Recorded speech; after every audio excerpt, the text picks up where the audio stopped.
Tiefladung, Herr Calhoun. Sie kommen näher. Alarm! Auf 100 Meter gehen. Schnell!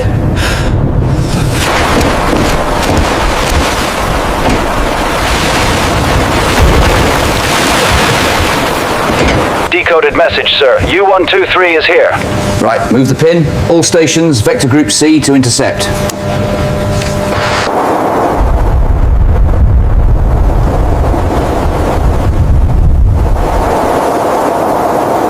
A freezing wind cuts across the surface of the sea as U-boat 123 rises slowly from the depths, its conning tower breaking through the steel-gray waves like the fin of some ancient predator. The ocean is quiet, too quiet, and the only sound is the groan of the hull adjusting to the pressure as the boat surfaces for its nightly radio report. Inside the cramped steel tube, red lights glow dimly over the control room. The air smells of oil, sweat, and weeks-old rations. Every man on board moves with rehearsed precision, their boots thudding softly on metal grating. Captain Lieutenant Otto Kretschmer, one of Germany's most celebrated U-boat commanders, grips the ladder as he climbs into the conning tower. The cold air bites his face instantly, but he hardly reacts. He's done this hundreds of times. The war beneath the waves is where he feels most alive. Radio compartment, prepare the Enigma, he orders. Below deck, radioman Heinrich Weiss slides into the narrow space where the U-boat's most guarded treasure waits. The three-rotor Enigma machine, its polished metal gleaming faintly in the red light. He flips the switches, checks the day's key sheet, and taps out the first letters. The machine clicks and clacks, its scrambled electrical paths twisting each letter into an indecipherable cipher. No allied ear, he believes, can possibly understand it. Weiss transmits the position report. Befehlshaber der U-Boot. This is U-123. Shadowing convoy. Requesting wolfpack coordination. The vacuum tube transmitter hums softly, sending the coded pulses into the night sky. On the surface, Kretschmer scans the horizon. Nothing. Only the black swell of the Atlantic and the stars breaking through clouds. Message sent. Her captain. Weiss calls up. Kretschmer nods once. The system works. It always works. U-boats coordinate, strike, and slip away. The Enigma machine is unbreakable. Berlin tells them so. Every man on this boat believes it. But 2,000 miles away, in a quiet countryside estate in Buckinghamshire, England, someone is already reading their message. Bletchley Park, Hut 8, same night. The room hums with the sound of rotating drums, relays, and electrical clicking. The British bomb machines, massive, whirring code-breaking engines, spin their rotors at blinding speeds. Technicians lean over the racks of circuitry, checking voltages and paper output. At the center of the room stands a man with disheveled hair, tired eyes, and a mind sharper than any machine he built. Alan Turing. He studies a strip of paper that has just printed out from the bomb. Another U-boat position. Clear as day. Got you, he whispers. Turing hands the deciphered message to a Wren officer. Within minutes, it's on its way to Western Approach's command. There's no need to intercept the transmission. They already know exactly what the U-boat intends. The Germans think the ocean hides them. They think their codes are perfect. They think their enemies are blind. But tonight, for the first time, the hunters are about to become the hunted.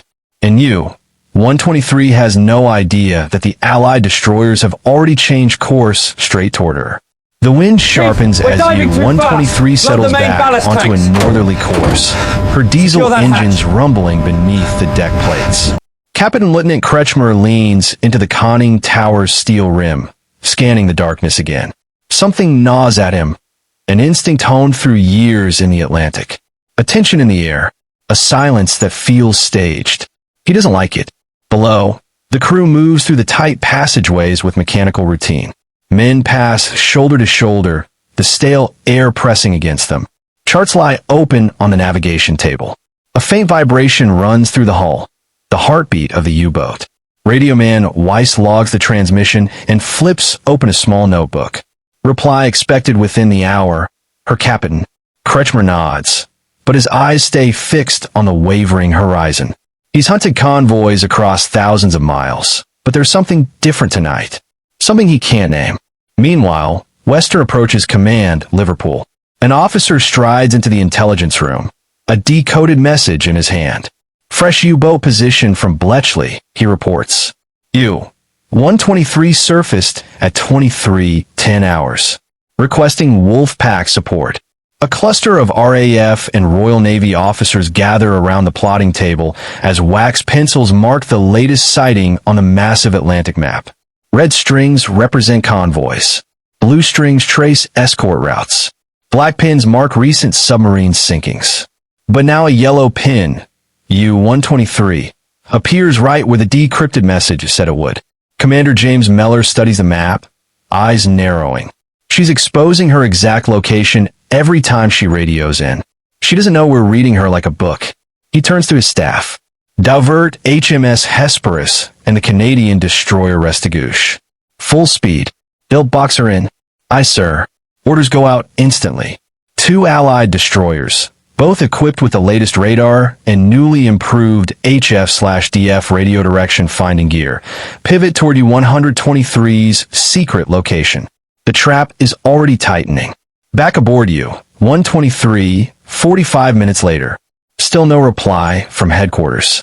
Weiss checks the frequencies again. Strange. Berlin is usually prompt. Kretschmer descends into the control room. Helm, bring us 5 degrees starboard. Slow to 2/3. The boat turns gently. He can sense the mood shifting. Crew members exchange glances. The ocean is too calm. Too empty. Then, thump. A faint, distant concussion vibrates through the hull. Every man freezes. The sound isn't loud, but Kretschmer hears the truth in it immediately. That was depth charge echo farther off. He turns sharply. Sound room. Report. The hydrophone operator, Obermatt Ernst Hayden, presses his headset tighter. His pupils dilate. The line crackles with faint noise then. I have propellers. Multiple. Fast screws. Bearing 080. How far? Closing rapidly. A chill runs the length of the boat. Kretschmer grips the periscope well, knuckles white. How the hell did they find us so quickly? No one answers. Because no one understands. They don't know that the message they thought was unbreakable, the one the Enigma scrambled into nonsense, was already sitting on an Allied desk before they even lowered their antenna. Outside, destroyers slice through the sea at flank speed, radar masts sweeping the darkness like spears. Inside U-123, a terrible realization begins to take shape. Not spoken aloud. Not yet. But the unthinkable possibility lurks in every man's mind. Someone is reading their messages. The control room is suddenly alive with tension, tight, electric, suffocating. The red lights flicker slightly as U-123 begins her dive. Kretschmer snaps orders one after another, each one echoing through the narrow steel corridors. Crash dive. Take her down to 120 meters now. Aye, her Captain. Claxons wail. Men sprint to stations. Bulkhead valve slams shut. Water surges over the deck as the bow dips beneath the waves, the ocean swallowing the submarine in seconds. The hull groans as pressure mounts. A thin mist forms along the sealing pipes as warm interior air meets the cold Atlantic water rushing past the outer skin. Chief Engineer Carl Mertens grips the depth gauge. The needle drops swiftly. 40 meters, 50, 60. In the sound room, Hayden listens intently. The propellers are louder now, angry, churning, hunting. Destroyer dead ahead, he calls. Another, approaching from starboard. A wolf pack of their own. But this time, the wolves are wearing British colors. Kretschmer's voice is calm, but razor-edged. Level her out at 120. Silent running. All hands quiet. The engines fade into eerie stillness as the U-boat transitions to electric motors. Conversations cease. Boots soften against the metal flooring. Every man holds his breath, each heartbeat suddenly too loud. Then, Krarek film. A depth charge detonates somewhere above. The shockwave slams into the hull like a giant fist. Men grab pipes, rails, each other, anything bolted down. Dust shakes loose from vents. A wrench skitters across the floor. Merton steadies himself. That was close. Kretschmer's jaw clenches. He's been in tight hunts before, but something about this one feels wrong. Too precise. Too fast. Too coordinated. Above, HS Hesperus circles back. Sonar pings sweeping the water. Every strike feels targeted, as if the destroyers know exactly where U-123 is moving. Inside the hull, the pinging is unmistakable. Ping, ping, ping, asterisk, asterisk. Each metallic note vibrates the teeth in a man's skull, like a hammer tapping the submarine, marking its position for death. Haydn turns his head abruptly, eyes narrowing. New screws, second destroyer approaching from port. They're boxing us in. Kretschmer hates the thought forming in his mind, but he speaks it anyway. They're guiding each other perfectly, as if they know our depth and bearing. No one responds. The unspoken fear in the control room thickens. Then the destroyers drop another pattern. THOM, THOM, THOM, THOM. Crack. The boat shudders brutally. A light bulb bursts in a shower of sparks. A pipe in the aft Decoded section message, hisses, U-123 a is hairline here. fracture Right, leaking movement in. steam. All stations Someone expect curses Group under C his to breath, intercept. quickly silenced. Kretschmer steadies himself on a support beam. He feels in his bones now, the truth clawing its way in. This isn't chance. This isn't luck. This is information. Sound room, he says quietly. Can you estimate how they're tracking us? Haydn shakes his head. Not by sonar alone, her captain. They're predicting our movements. Predicting. As if they knew the U-boat's exact route. As if they'd read the patrol orders. The orders he sent only an hour ago. Kretschmer looks down the length of his submarine. His crew waits, eyes tense, breath shallow. Good men. Experienced men. And none of them know they're fighting an enemy listening to their every word. Another explosion rocks the boat, closer than ever.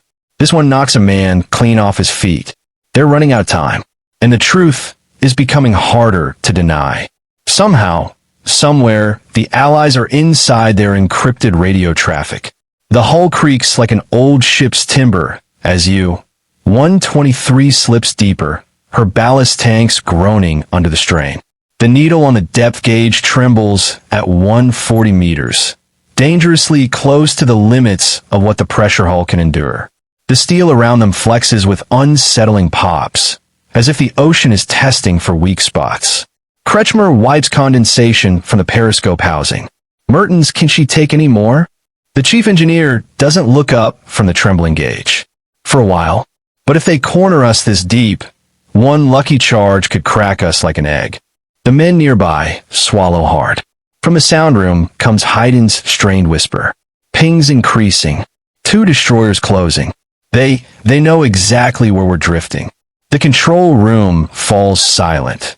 Not a disciplined silence, but the silence of men realizing something impossible. Kretschmer turns slowly to radio man Weiss.